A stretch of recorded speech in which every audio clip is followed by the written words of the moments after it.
আসসালামু আলাইকুম রহমতুল্লাহি ওবারাকাতুহ। আলহামদুলিল্লাহ, আজকে আমরা একটা হাদিস শরীফ শুনব যে আল্লাহ রব্বুল আলামিন কিয়ামতের মাঠে বান্দার সাথে প্রথম কি কথা বলবেন এবং বান্দা আল্লাহর সাথে প্রথম কি উত্তর দিবেন বা কি বলবেন।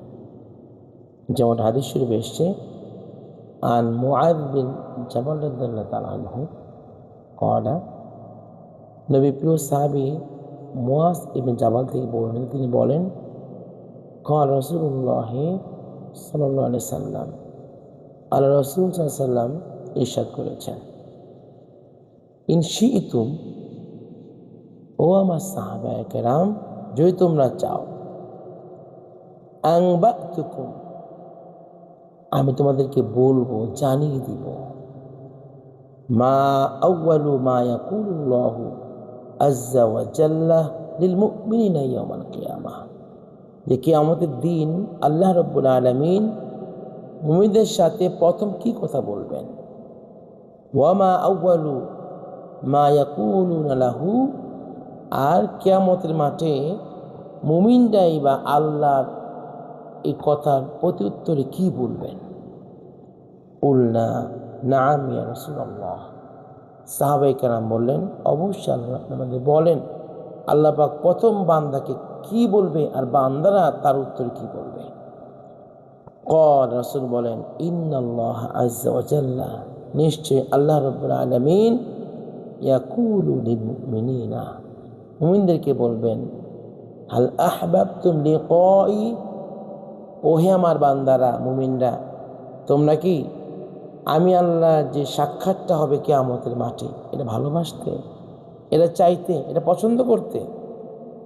ফায়াকুলুনা, তখন মুমিনরা বলবে, নাম ইয়া আল্লাহ ইয়া রব্বানা, তখন মুমিনরা বলবে, ও হে আমার রব, ওই আমার প্রভু, অবশ্যই আমি এটা ভালোবাসতাম, চাইতাম। ফায়াকুলু, আল্লাহ বলবেন, লিমা, কেন চাইতা।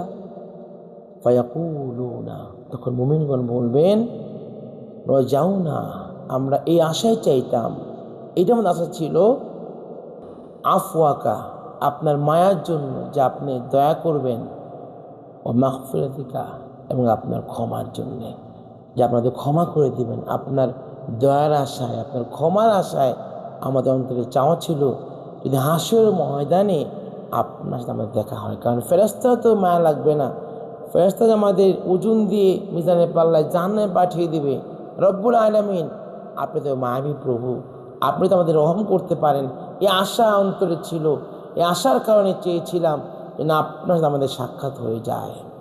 আল্লাহ বলবেন, ফায়াকুলু, আল্লাহ বলবেন, কদ ওয়াজাবাত লাকুম মাগফিরাতি, ও হে বান্দারা, তোমাদের জন্য আমি আল্লাহর ক্ষমা আবশ্যক হয়ে গেল, আমি আল্লাহ তোমাদের মাফ করে দিলাম। সুবহানাল্লাহ। কাজী আল্লাহর সম্পর্কে ধারণা থাকতে হবে যে আল্লাহ মায়া করবেন, আল্লাহ মাফ করে দিবেন, আল্লাহ রহম করবেন, আল্লাহ কঠিন হবেন না।